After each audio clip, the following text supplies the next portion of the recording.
method is northern blotting. Here only the change that is going to be there is you are going to identify your RNA.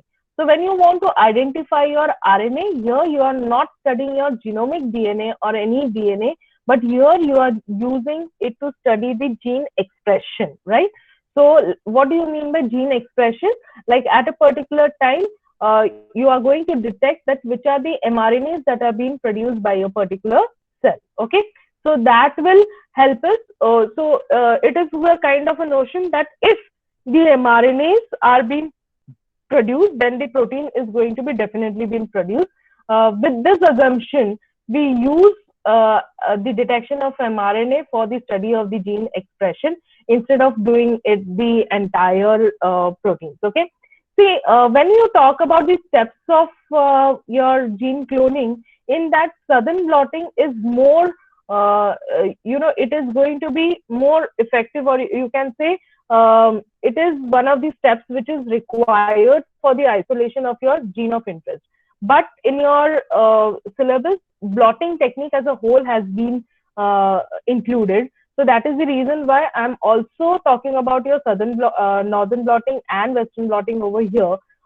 Because see, finally what happens is when you are talking about cloning, your expression also is a matter, right? The last part of this particular unit is how your expression is increased or how the expression is being done.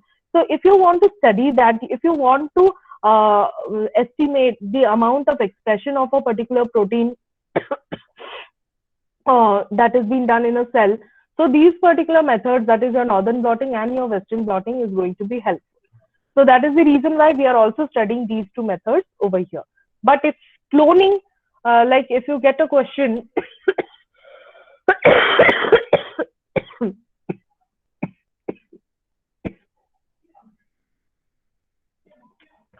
sorry. So if you get a question, say write an essay on steps of cloning of DNA. So if you write, when you are writing an essay on that time you don't have to write about northern blotting or your western blotting. You have to write only about the southern blotting, which is used for isolation of your gene of interest. Am I clear? Okay. So let us move forward to the northern blotting technique. So it is a technique used for study of gene expression. It is done by detection of particular RNA. So isolated mRNA, that is what. So mRNA is generally represented at 5% of the overall RNA sequences.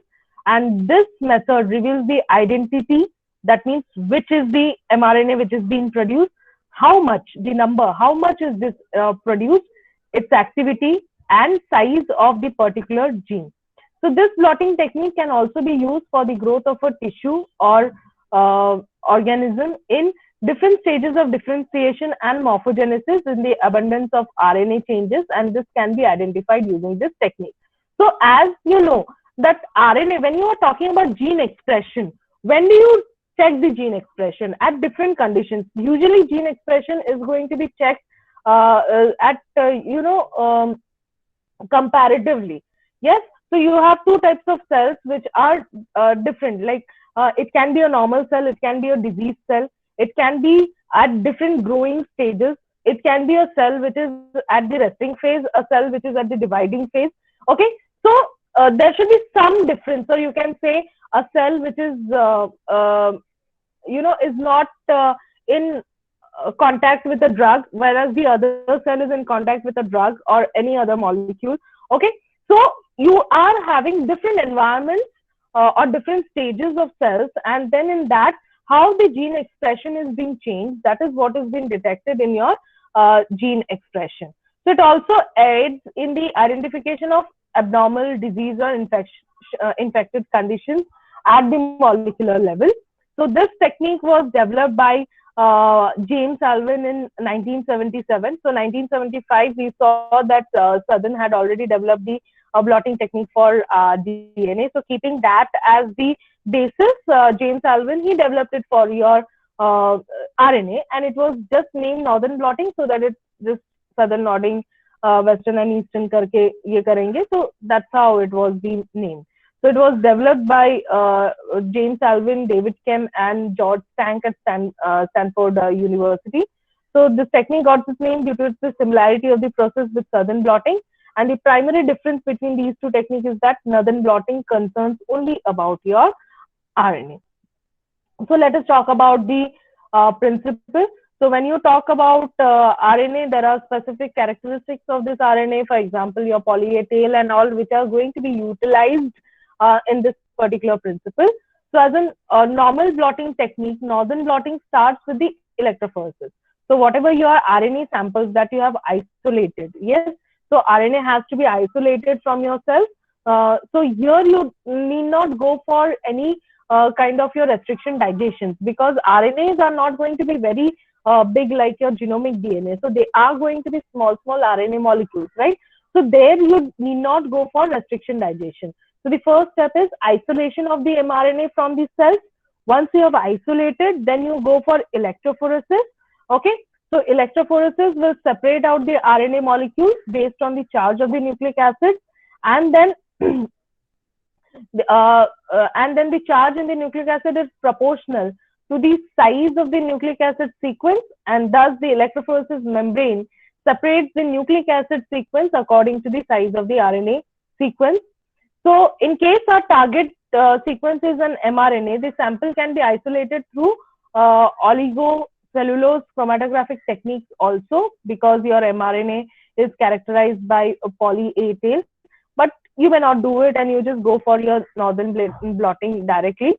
So since the gel molecules are fragile in nature, the separated sequences are then transferred to the nylon membrane, and the selection of nylon membrane is contributed to the factor that nucleic acids are negatively charged in nature, whereas your nylon membranes are positively charged in nature.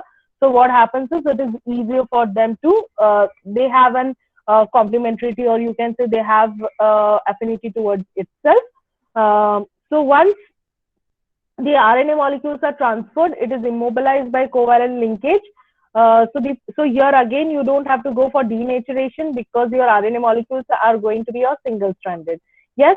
So just they have to be, once they are transferred into nitrocellulose membrane, they have to immobilize. So that means you will go for baking, and also you have to give a treatment with BSA or casein, so that the other sites are being blocked. And the probe is then added. The probe can be complementary as single-stranded DNA sequence, and formamide is generally used as a blotting buffer, as it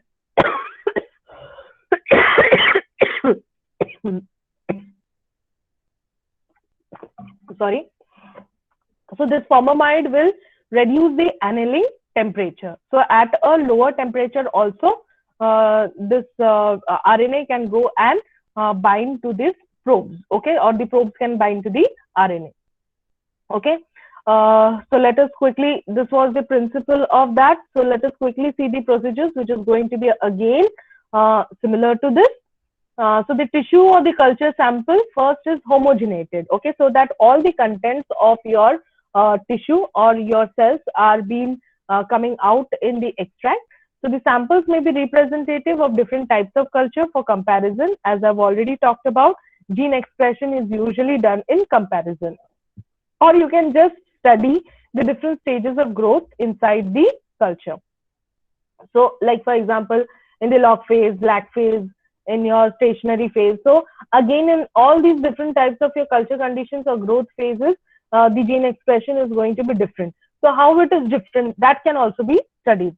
So but still it is always a comparative method. So the DNA sequence, the RNA sequence is separated using your electrophoresis, as we have already discussed. Okay. So now the separated RNA sequence is then transferred into the nylon membrane. So using this is done by two mechanisms, that is your capillary action, which is your blotting technique, as we have already discussed, and your ionic interaction, that is because your RNA is negatively charged and your nitrocellulose membrane is positively charged, and you can apply your electric charges also. So the transfer operation is done by keeping the gel in the following order. So as we have seen in case of your DNA blotting, same is going to be there here also. So first you have your agarose gel is placed on bottom of the stack. So stack is, you have your this sponge and your filter paper. So that becomes the stack on which your agarose gel is being placed, followed by the blotting membrane, that is your nitrocellulose membrane. And on top of that, you again have a towel, paper towel, so stack of that. And on top of that, you usually keep a mild weight. So glass plate can be placed, or when you have a cassette, the ready-made cassettes which are available already, you can see a particular thing present, or a kind of a cover present on which on to be kept onto this stack. The entire setup is kept in a beaker containing the transfer buffer or a tray, beaker or a tray. Okay. So the RNA transfer to the nanoron membrane is then fixed using your UV radiation. So you can be, so here we are not using baking because RNA is very unstable, right? It can get denatured very easily. So you cannot use baking over here. You have to go for UV radiation. So the fixed nylon membrane is then mixed with the probes. The probes are specifically designed for the gene of interest so that they will hybridize with the RNA sequence on the blot corresponding to your sequence of interest. So whatever the protein you want to see, whether the expression is going to be taking place or not. So for that protein, you will have this RNA, and you have to use a probe which is complementary to that particular RNA. So then whatever the unwanted probes are there, they are being washed off. And then you can detect the probe either using your chemiluminescence and autoradiography, depending upon what is the label that has been attached to the probe. Okay. So that is this is your entire method of your RNA sequencing. So you can see that how your RNA is going to be first separated, and then this is the entire process of the blotting. Once it has been blotted onto your nitrocellulose membrane, then you will be adding the probe DNA, and then you would be having this whatever your bands that has been produced. Okay, so that would be specific for your mRNA for the protein of interest that you want to see whether the cell is being producing or